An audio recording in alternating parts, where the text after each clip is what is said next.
Tem uma coisa que eu percebo muito quando a gente vai falar sobre emprego, sobre trabalho, sobre renda, que é você precisa sempre ter um propósito. Por que que você faz isso? Por que que você faz aquilo? Onde você quer estar daqui a 5, 10, 15 anos? O que você pretende aqui na minha empresa? Como a gente pode te ajudar? E ninguém às vezes fala sobre a parte feia da coisa, a parte menos bonita, que é você precisa de um emprego para pagar suas contas. Porque a gente já conversou aqui sobre reconstrução, sobre luto, sobre vida nova, sobre várias coisas, sobre, inclusive, as pessoas serem seus próprios milagres. Mas as pessoas ainda são feitas de carne e osso. Elas precisam comer, elas precisam beber, elas precisam pagar suas contas. E os boletos continuam vindo. Então, às vezes você não quer um emprego por um emprego, você precisa pagar as contas. E você acaba aceitando algumas coisas. E uma coisa que eu percebi, e não foi naquela época, mas eu percebi hoje, nesse meu passo de reconstrução, nessa vida que eu estou tendo agora, foi justamente algo que aconteceu comigo em 2002. Sim, foi na época em que o Brasil foi penta. Eu vi todos os jogos da Copa. Sim, assisti todos eles, só que eu estava de serviço no quartel. E aí você deve estar se perguntando, poxa, mas você parece ser um cara legal, sempre diz que trabalhou. Sim, sempre trabalhei, sempre me esforcei muito. Mas esse talvez possa ser o problema de pessoas assim. As pessoas que se esforçam ao máximo, entregam ao máximo e sempre tentam ser indispensáveis, sempre tentam resolver tudo para todo mundo. E eu acho que esse foi o meu maior problema por muitos anos. Hoje eu estou trabalhando no assunto, estou melhorando quanto a isso. Estou tentando andar sem que eu seja necessário, mas que eu possa fazer um excelente trabalho e entregar o meu melhor. E quando eu digo isso, eu digo justamente por essa época, lá no exército.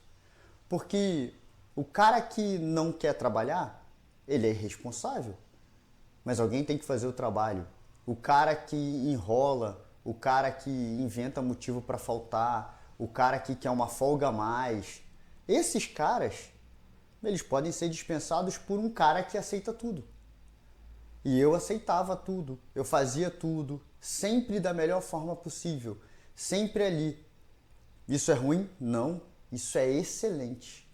O problema é quando isso começa a acontecer e as pessoas começam a colocar peso em você e ao invés de perguntar para você se você aguenta, e você vai falar que aguenta, você vai falar que pode, você vai falar que é capaz, você já está sobrecarregado.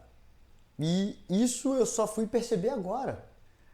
Esse é um dos grandes problemas que algumas pessoas têm. Um líder que acha que vai sempre estar liderando, sempre precisa estar ali presente.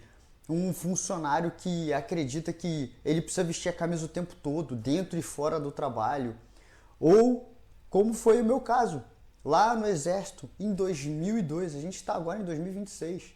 Tem 24 anos isso, eu só fui aprender essa lição agora. Não seja indispensável, mas seja um cara que as pessoas possam confiar, que as pessoas possam contar com você.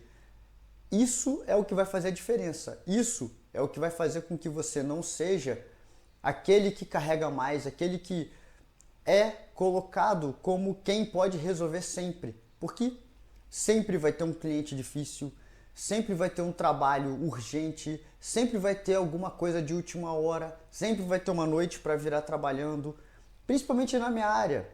Eu sou desenvolvedor, analista de sistemas tem 20 anos, eu faço programa tem 20 anos. E uma das coisas que eu percebi é, quando você começa a entregar, você não está se tornando um melhor profissional, você está sendo um profissional que resolve. E o profissional que resolve, às vezes, ele é só o cara que resolve. Ele é o cara que vai ser colocado ali e vão falar assim, ah não, não chama o fulano não, chama o Beltrano, chama o Marcelo, chama o Matoso. Ele resolve, vai lá. E as pessoas acabam esquecendo de olhar para a pessoa. Aí você pode ter um burnout, você vai ter um monte de problemas no futuro. Mas hoje, você é o cara que entrega. Você é aquele que resolve tudo, que abraça tudo, que faz tudo. E aí chega um momento em que você começa a se entender, se reconstruir, você vai passar por vários problemas e, como eu disse, lembra do jardim? A gente falou sobre o jardim. Você começa a melhorar o seu jardim, ou você começa a perceber que o seu corpo, no seu burnout, está pagando um preço enorme e não deveria estar pagando esse preço. E aí você começa a perceber várias coisas que a gente já falou em outros episódios. E agora, transferindo para o nosso trabalho, transferindo para o nosso ganha-pão, a gente precisa trabalhar, a gente precisa pagar nossas contas. Mas você não precisa se guardar, se esconder atrás da necessidade. Você deve ser um excelente profissional. Volto a frisar. Excelentes profissionais são difíceis, mas você não tem que resolver tudo para todo mundo o tempo todo. Isso não é saudável, isso não é bom. E isso vai te trazer problemas no futuro. E assim você não vai conseguir pagar suas contas.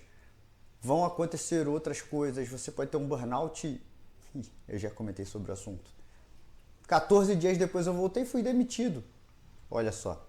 Não é indispensável. Você não é indispensável. Mas você pode ser o melhor profissional. E aquele profissional que agrega, que traz valor para sua empresa e que no futuro vai ser chamado para fazer outras coisas, sem que você precise ficar para trás, sem que você precise se renovar, sem que você precise inventar moda para você ser necessário. Você é necessário, mas você precisa saber também impor seus limites. E inclusive, se você já passou por isso, se você já teve alguma treta de não, fulano resolve, Beltrano resolve, pô, deixa aí nos comentários aí. Já aproveita que você vai deixar no comentário, já dá o like, se inscreve aí no nosso canal pra gente poder continuar sempre entregando as melhores conversas para todo mundo. E lembra que porque você resolve, porque você pode resolver, porque você consegue resolver, não significa que você precise resolver. E seja um excelente profissional, seja um profissional disposto, seja um profissional aberto. E é justamente sobre essa parte profissional, sobre todo esse processo que a gente já falou antes e a gente falou do lado mais pessoal, que a gente vai falar agora nessa segunda fase. Sempre tocando na parte de trabalho, liderança, coisas legais que vocês podem estar fazendo, coisas legais que a gente não faz. Inclusive, eu escrevi um manifesto justamente para ajudar todo mundo que tem alguma ideia, alguma coisa assim.